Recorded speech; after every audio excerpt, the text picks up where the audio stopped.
Olá, queridos crismandos! Vamos a mais uma pequena formação. Neste vídeo, nós vamos falar acerca de uma característica da Sagrada Escritura, que é a sua inerrância.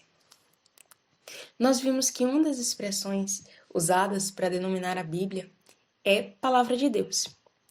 Esse nome tem um significado muito rico, e nós também usamos ele para nos referir ao nosso Senhor Jesus Cristo, o Verbo Divino, a segunda pessoa da Santíssima Trindade, que se fez homem para a nossa salvação. No finalzinho do último vídeo, falamos que havia uma relação entre o mistério da encarnação e a inspiração bíblica. E eu gostaria de começar essa formação relembrando essa relação, agora sobre a perspectiva da inerrância.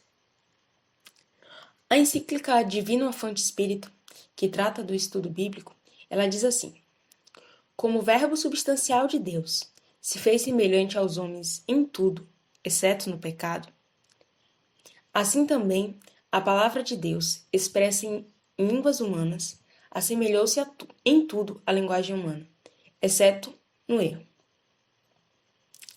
Essa propriedade da Escritura, de ser isenta de todo erro, nós chamamos de inerrância.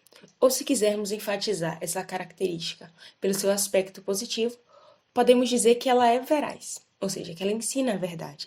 Antes da gente falar de inerrância, a gente precisa lembrar que na Bíblia coexistem duas autorias, a humana e a divina, que foi o assunto abordado no vídeo anterior. Vimos que Deus é verdadeiramente autor das Escrituras, porque tudo que está escrito lá é a sua palavra, e somente a sua palavra.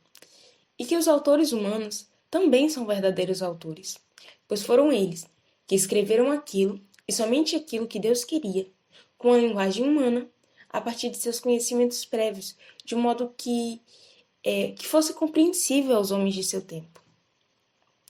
Dessa forma, tudo que os autores humanos afirmam é também a afirmação de Deus, visto que os livros da Sagrada Escritura foram escritos por inspiração do Espírito Santo. Logo, não é possível que essa inspiração cometa erros, pois Deus não mente e não erra. Assim, sendo a Bíblia divinamente inspirada, nela não pode haver erro algum naquilo que seus autores, divinos e humanos, quiseram afirmar, que eles afirmaram ser verdadeiro.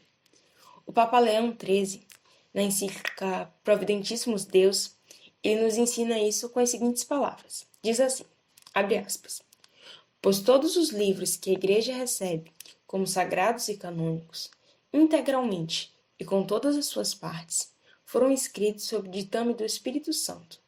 E tão impensável é que a divina inspiração possa cometer algum erro, que por si mesma não só ela exclui todo erro, mas exclui e repele, tão necessariamente como é necessário que Deus, suprema verdade, jamais seja autor de erro algum.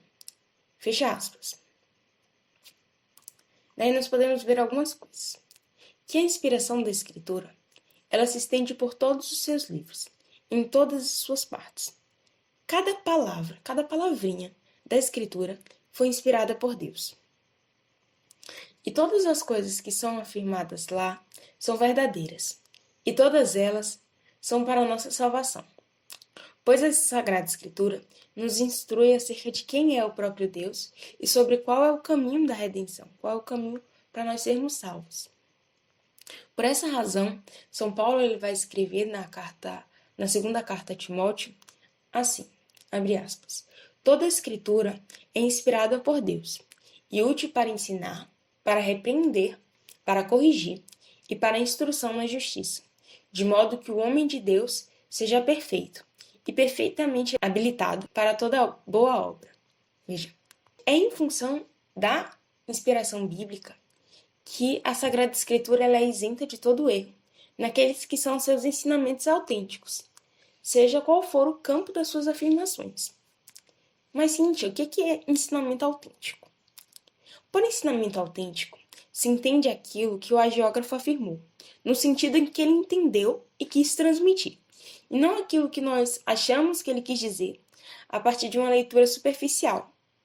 Pois a nossa interpretação da Escritura ela é falível e nós podemos fazer uma interpretação equivocada, especialmente se nós não seguimos os pressupostos básicos de hermenêutica, né? Que são as regras de interpretação. Ainda mais naquelas passagens que comportam certas dificuldades em si mesmo.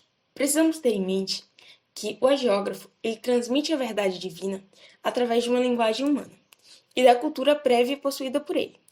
Por isso, tal como acontece com qualquer obra literária, para desvendar o seu autêntico significado e fazer uma interpretação correta, nós precisamos buscar reconstituir a mentalidade do autor e as circunstâncias em que ele escrevia. E quanto mais nos aproximarmos disso, maior será a fidelidade da nossa interpretação. Tendo em vista essas coisas que eu acabei de dizer, o catecismo ele vai exortar todos aqueles que se aproximam das escrituras com as seguintes palavras. Vai dizer assim: na Sagrada Escritura, Deus fala ao homem à maneira dos homens. Para bem interpretar a Escritura, é preciso, portanto, estar atento àquilo que os autores humanos quiseram realmente afirmar e aquilo que Deus quis manifestar-nos pelas palavras deles. Para descobrir a intenção dos autores sagrados, há que se levar em conta as condições da época e a cultura deles, gêneros literários em uso naquele tempo, os modos então correntes de sentir, falar e narrar. Pois a verdade é apresentada e expressa de maneiras diferentes nos textos que são de vários modos, históricos, ou proféticos, ou poéticos, ou nos demais gêneros de expressão. Na Bíblia, nós temos livros com diferentes gêneros literários. Não se pode interpretar um determinado trecho sem saber qual é o gênero literário daquele texto específico, porque você não interpreta uma poesia com a mesma literalidade que você interpreta uma legislação ou um relato histórico, por exemplo. Outro ponto que a gente precisa levar em consideração para uma correta interpretação da escritura é o seu conteúdo e a sua unidade. Veja, uma realidade que muitas vezes está expressa de uma forma metafórica, um pouco abstrata, em um trecho da escritura, ele aparece de maneira mais clara em outra. É como se uma parte da escritura fosse iluminando a outra. Não dá para querer interpretar versículos da Bíblia de forma isolada e aleatória. E outro ponto também é que, além do sentido literal, também existe um sentido espiritual, que nós vamos abordar em outro vídeo. A gente vai fazer um vídeo só sobre a interpretação da escritura depois. Como foi dito, a finalidade da escritura é nos transmitir a verdade salvífica, nos ensinar o caminho do céu, em uma linguagem acessível. Ela não tem por objetivo ser um tratado científico e nos apresentar verdades sobre os fenômenos naturais. Muito embora não exista contradição entre a Sagrada Escritura e as ciências naturais, pois o Deus que inspirou as Escrituras é o autor da natureza. Foi ele que fixou cada uma de suas leis. Tudo provém dele. Mas, como o objetivo da Escritura não é nos ensinar verdades acerca da ciência natural, que nada aproveitam para a nossa salvação, quando o agiógrafo fala acerca dessas coisas, ele faz uso de uma linguagem comum. Ele retrata essas realidades tal como nós percebemos elas no nosso dia a dia. Ou então ele fala de forma metafórica. Assim nós encontramos algumas descrições na Sagrada Escritura que aparentemente são equivocadas, como a classificação do morcego como uma ave lá em Levítico, ou da lebre como um animal ruminante também em Levítico capítulo 11, da baleia como peixe. O agiógrafo também fala em nascer e pôr do sol, que pressupõe um sistema geocêntrico, que era a ideia que predominava na antiguidade acerca da posição da Terra em relação aos outros planetas e astros do sistema solar, enfim. Também Nosso Senhor, ele afirma que o grão de mostarda é a menor de todas as sementes, por exemplo. Vamos ver só duas delas, para ficar mais clara a explicação. Veja. O livro de Levítico, ele foi escrito por volta do ano 1446, 1406 a.C. No capítulo 11, né, que fala da classificação do morcego como ave, e hoje nós sabemos que ele é um mamífero, né? Então o texto ele trata das regras alimentares dadas ao povo de Israel. Portanto, O objetivo era explicar para o povo, de forma simples, quais eram os animais puros e os impuros, quais poderiam ou não ser tomados como alimento. Isso deveria ser feito a partir de uma linguagem compreensível para as pessoas daquela época, para que elas conseguissem identificar quais eram esses animais e cumprir a lei, né? Na antiguidade, o morcego ele era classificado como uma ave, devido à sua característica de ser um animal voador. Naquela época não havia um conhecimento tão detalhado da biologia animal, e a classificação ela era baseada em critérios mais simples, como nos fatos dos animais serem terrestres, aquáticos, voadores, ou possuírem determinada característica física e tal. A ciência moderna, ela possui sistemas de classificação diferentes dos sistemas da antiguidade. Cada sistema ele utiliza seus próprios critérios para fazer a classificação. E a Sagrada Escritura utilizou o sistema de classificação do seu tempo. Imagina se Moisés escrevesse a lei utilizando a classificação moderna, que foi desenvolvida no ano de por volta na década de 1700 depois de Cristo. Essa classificação ia ser facilmente compreendida por nós, mas ela seria praticamente inalcançável, né, para as pessoas daquele tempo, que eram os destinatários imediatos da norma.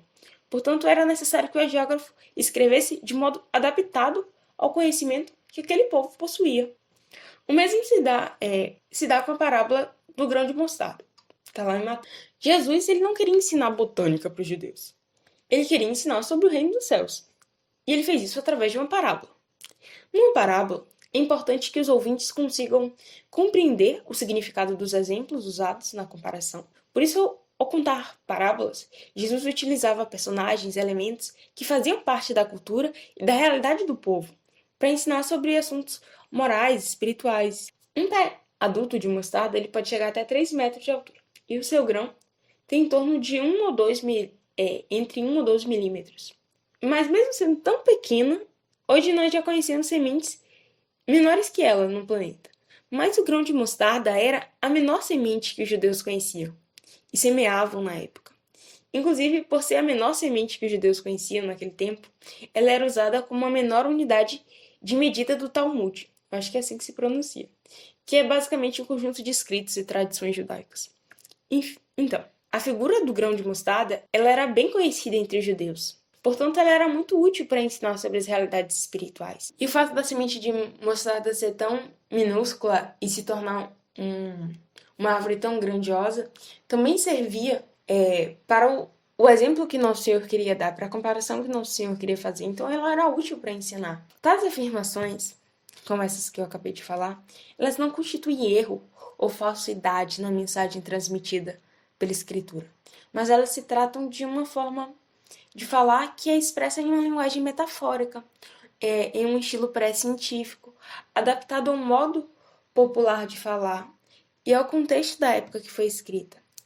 Essas noções, embora adaptadas ao conhecimento da sua época, elas eram suficientes para designar o mundo sensível, a natureza, e as suas relações com Deus. Às vezes, no nosso dia a dia, nós também utilizamos expressões que condizem mais com o senso comum e que diferem da linguagem científica, que é mais específica. Contudo, quando nós utilizamos essas expressões, nós não pretendemos estabelecer verdades científicas. Apenas estamos descrevendo uma realidade a partir de uma linguagem popular, que não deve ser interpretada ao pé da letra, numa interpretação fundamentalista. Enfim, se a gente considerar os textos a partir do seu contexto histórico e cultural, do seu gênero literário e do seu propósito, nós veremos que a Sagrada Escritura ela nos ensina a verdade, sem erro, e os aparentes conflitos entre a ciência, a história, né, e os ensinamentos da Escritura, eles logo se resolvem. E se por um lado o objetivo da Escritura não é fazer ciência, por outro lado, existem verdades reveladas na Sagrada Escritura que a ciência não pode ignorar, como o fato de que Deus é a causa primeira de todas as coisas, que o homem é um ser racional e também possui uma alma imortal, que ele cometeu o primeiro pecado, né, chamado pecado de original, que esse pecado criou uma inclinação na alma humana para fazer o mal, que são as concupiscências, por assim dizer. E uma ciência antropológica, por exemplo, que pretenda investigar o homem em si mesmo, muito provavelmente ele vai chegar a conclusões equivocadas se ela não partir desses pressupostos. E uma coisa que eu tinha esquecido de falar no vídeo anterior é que a inspiração da escritura se deu no texto original, no idioma em que ele foi escrito, naquelas palavras selecionadas pelo agiógrafo. Por isso, muito embora não possa haver erro algum na Sagrada Escritura, pois ela tem o próprio Deus como autor de cada uma de suas partes, isso não impede que nas versões da Escritura, isso é, as suas cópias, as traduções, que nelas se tenha dado algum engano ou dos copistas ou dos tradutores. Da importância de se utilizar as edições revistas e aprovadas pela Igreja como fiéis ao texto original e que venham acompanhadas de explicações, pois a Igreja, como é uma legítima depositária e guardiã do depósito da fé, ela zela para que não exista qualquer erro no que diz respeito à fé e à moral nas traduções e versões por ela aprovadas. Enquanto eu pesquisava algumas coisas para essa formação, encontrei uma frase de Santo Agostinho, que ele escreveu para São Jerônimo, que sinaliza muito a humildade, o respeito e a fé com a qual nós devemos nos aproximar da Bíblia. Diz assim: Eu de mim confesso que da tua caridade aprendi a prestar unicamente aos livros da Escritura, que ora denominados canônicos, tal respeito e honra que firmissimamente creio que nenhum dos seus autores caiu, ao escrevê-los, na mais leve sombra de erro. E se eu achar naqueles livros algo que pareça encontrar a verdade, não hesitarei em confessar ou que o códice não é fiel, ou que o intérprete não alcançou o sentido que estava escrito, ou que eu não logrei a entendê-lo. Veja o respeito e a humildade, né? A profunda fé com a qual Santo Agostinho ele se aproximava das Escrituras, né? Dizendo ele que aprendeu isso de São Jerônimo. Nós também devemos aprender isso dos santos, porque de fato a Bíblia ela é a palavra de Deus, que nos foi dada para a nossa salvação. E por isso, ao nos aproximarmos dela, devemos abordá-la através de um estudo devoto e piedoso e ter o nosso coração aberto, pedindo sempre que Cristo, Palavra de Deus, nos revele o seu verdadeiro sentido e nos ensine as Escrituras, tal como ele fez lá com os discípulos de Emaús. É isso, né? Caso vocês tenham dúvidas, sugestões ou comentários, mandem lá no grupo do WhatsApp e sinalizem que terminaram de assistir o vídeo, só para eu ficar sabendo se vocês estão conseguindo acompanhar direitinho.